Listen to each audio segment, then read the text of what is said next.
On va parler d'un autre sujet, un sujet qui nous concerne tous. Malheureusement, j'ai envie de dire la mort. Jean-Luc Romero-Michel, vous êtes le président de l'association pour le droit à mourir dans la dignité. Vous êtes également un homme politique engagé depuis de nombreuses années dans ces combats bioéthiques. Pour vous, on meurt mal en France? C'est pas pour moi, c'est tous les rapports qui ont été faits ces dernières années montrent que dans notre pays, on meurt très mal. On meurt très mal, vous savez, on parle beaucoup de soins palliatifs. Mais quand on regarde déjà la réalité des choses, à peine 20 à 25% des gens qui en ont besoin peuvent aller dans une unité de soins palliatifs dans notre pays. Il y a une inégalité totale. Si vous habitez dans certains départements, il n'y a même pas de lit identifié en soins palliatifs. Donc on a eu pendant 13 ans des hommes politiques qui ont parlé énormément de la fin de vie parce qu'elle est souvent à la une à cause d'affaires souvent tragiques. Et puis l'argent n'est jamais là. Et puis en même temps, on sait que les soins palliatifs ne sont pas suffisants. Qu'il y a des situations, il y a des douleurs qu'on ne peut pas soulager. C'est pour ça qu'il faut, et c'est le combat que nous menons à la DMD et que je mène, qu'il faut aussi permettre et l'euthanasie et le suicide assisté. Alors pour mettre en lumière ce combat, c'est vrai que c'est un débat qui existe depuis plusieurs années, mais qui avance pas forcément très vite dans la société française. Donc vous venez de publier un livre, Lettre ouverte à Brigitte Macron. Alors pourquoi s'adresser directement à la première dame et pas à son mari, qui a priori un peu plus de pouvoir aujourd'hui? Écoutez, je m'étais adressé au précédent président de la République, ça n'avait pas donné grand-chose, et je souhaitais m'adresser à une femme parce que souvent les femmes font avancer les questions sociétales. Et comme il n'était pas question de s'adresser à la ministre de la Santé qui n'a même pas respecter le débat citoyen qu'on a eu ces derniers mois, puisque... Elle n'est pas trop sur votre ligne. Non, mais elle pouvait au moins laisser... Vous savez, il y a eu un débat citoyen, on est en pleine révision des lois bioéthiques, et on voulait entendre les Français, sauf que vous aviez toutes les semaines une ministre qui allait dans les médias pour dire qu'il ne fallait pas changer la loi. Donc, comme femme, j'ai trouvé que Brigitte Macron pouvait être intéressante, d'autant que depuis un an, partout où je vais, les gens me disent « Mais pourquoi vous n'en parlez pas à Brigitte ?» Elle a une popularité assez incroyable. En plus, elle a eu un statut aussi, ce qui est nouveau. C'est la première fois que ça arrive. Et dans son statut, elle a la relation avec la société civile, notamment dans le domaine de la santé et sur les questions des plus vulnérables. Donc je trouvais qu'on était purement dans le, la bonne cible, mais bien sûr à travers elle, c'est évidemment son mari, c'est les politiques et puis c'est aussi tous les Français, parce que dans ce livre, je fais le bilan de 13 ans de politique sur la fin de vie et je montre par 9 exemples à quel point on meurt mal dans notre pays et qu'on en parle beaucoup. Mais vous savez, on met beaucoup de moyens sur le début de la vie en France et c'est formidable. D'ailleurs, on a un exemple dans le domaine. On a un taux de natalité qui est un des plus forts d'Europe. Et par contre, en fin de vie, on a l'impression qu'on n'est plus des citoyens. Dès que vous entrez à la porte d'un hôpital, on n'y met plus les mêmes moyens. Et c'est aussi un peu ça que je veux dire, c'est qu'il faut enfin que dans notre pays, on prenne en compte, parce que, vous savez, moi je suis pas un adorateur de la mort, mais je sais, parce que j'ai été confronté à la maladie, parce que très jeune, j'ai vu mourir beaucoup de gens du sida, notamment, que la mort, c'est quelque chose d'inéluctable. Et donc, il faut qu'on la puisse l'avoir dans les meilleures conditions. Vous savez, on choisit pas le début de sa vie, on peut au moins choisir le moment et la manière de mourir. Puis vous savez, quelque part, moi ce que je demande, c'est une loi de liberté, c'est une loi qui donne des droits en plus, et c'est une loi qui n'enlève rien à personne, qui respecte toutes les consciences. Les gens qui souhaitent mourir le plus tard possible sont évidemment respectés par une loi comme ça. Les médecins qui ne souhaitent pas accompagner le sont. Les religieux qui veulent mourir le plus tard possible, voire même dans la souffrance, le sont. Mais il faut aussi que tout cela entende que c'est chaque citoyen et chaque citoyenne qui a le droit de décider. Vous savez, le sous-titre de mon livre, c'est « Ma mort m'appartient ». Oui, notre mort nous appartient et on doit avoir le droit de choisir. Alors l'opinion publique est plutôt favorable à cette évolution. Il y a des sondages qui donnent des chiffres à plus de 80%.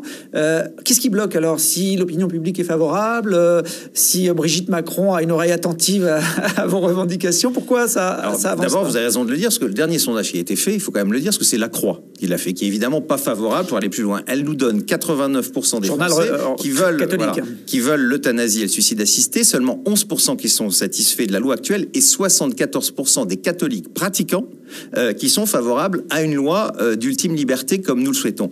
Ce qui bloque, c'est d'un côté ces mandarins parlementaires qui, pendant des années, ont fait de cette affaire une affaire médicale, alors que c'est d'abord une affaire citoyenne et qui ont empêché qu'on puisse avoir des lois où celui qui décide ou celle qui décide, c'est celui qui meurt. Et puis vous avez à côté, c'est vrai, les responsables religieux qui sont d'ailleurs, je viens de vous le dire, en décalage total avec leurs propres fidèles. D'ailleurs, Emmanuel Macron a organisé un dîner sur la fin de vie auquel je participais, et il y a eu au moins un représentant des religions qui a eu l'honnêteté, c'était le représentant des protestants, de dire que ils sont plutôt contre, mais que c'est vrai que leurs fidèles, malheureusement, enfin pour eux, malheureusement, sont plutôt en faveur d'une loi, parce que vous savez, aujourd'hui, il faut arrêter de nous dire que c'est la main de Dieu qui fait qu'on meurt aussi tard. Il y a 50 ans, on n'avait pas les machines qu'on a aujourd'hui, on n'avait pas ces progrès médicaux qui ont été fantastiques, qui nous permettent de guérir de tas de maladies, mais qui ont eu aussi ce revers, qui font vivre des gens qui naturellement devraient mourir depuis longtemps. Donc on voit que la main de Dieu, elle est loin de tout ça, et que les hommes ont fait des choses formidables,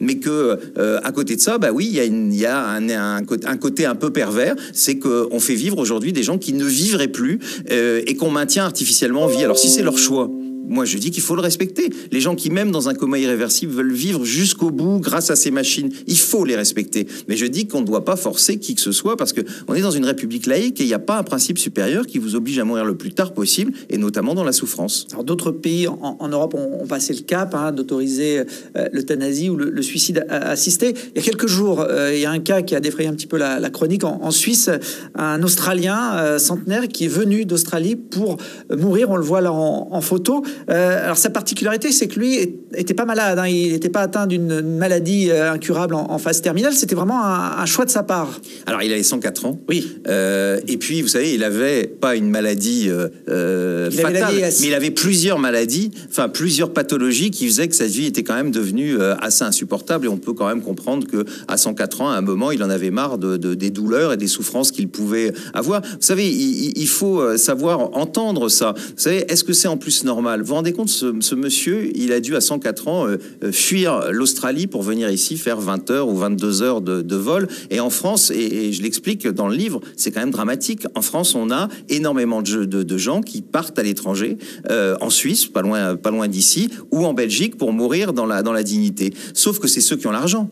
Ceux qui ont les relations. Et on est dans la même situation qu'à une époque où les femmes qui ne pouvaient pas avorter en France partaient dans ces pays étrangers. Seules celles qui avaient les moyens pouvaient le faire, et tant mieux pour elles. Mais les autres, elles allaient voir les faiseuses d'anges. Certaines en mouraient ou avaient des conséquences après. Et aujourd'hui, on est dans la même situation. On a ceux qui partent à l'étranger, et les autres, ils se suicident. Et je le dis, se suicident prématurément et violemment. On a l'un des plus forts taux de suicide des personnes âgées et des grands malades de toute la zone OCDE. Et donc, on donne comme seul horizon à des gens très malades, très inquiets, de savoir qu'ils vont mourir étouffés ou dans des conditions extrêmement difficiles, de leur donner comme seule solution qu'un suicide violent. Alors que s'ils avaient une loi, d'ailleurs plein ne l'utiliseraient pas, parce que parfois la maladie et la mort est pas aussi violente que ce qu'on pouvait le prévoir, et puis d'autres, ils mourront apaisés, ça leur évite de fuir à l'étranger ou de se suicider d'une manière violente. D'avoir une sortie digne, on verra si Brigitte Macron à l'oreille du président, et si dans les mois qui viennent le débat évolue dans le sens où vous le souhaitez. Je précise que demain, jeudi, il y aura une réunion publique sur la fin de vie dans l'agglomération grenobloise pour la liberté de choisir, à partir de 19h au centre culturel de l'Iliade, c'est à Cessiné-Parisé, une réunion organisée par la députée de l'Isère, Marie-Noëlle Battistel, qui est favorable. Je crois qu'il y a à peu près 150 à 200 députés. Aujourd'hui, pour la première fois, on a d'abord dans tous les groupes, avant à droite, il n'y avait pas de députés favorables, aujourd'hui c'est terminé, vous avez dans tous les groupes à l'Assemblée nationale des députés favorables, et je pense qu'aujourd'hui on a une majorité de députés qui y sont favorables, et c'est pour ça qu'il y a beaucoup de réunions qui se passent dans ce département comme ailleurs, parce que les parlementaires, ils ont envie d'évoluer, et j'espère que Emmanuel Macron va les entendre aussi. Bon, on va finir cette émission avec un autre livre. On change de sujet, le manuel d'éco-résistance,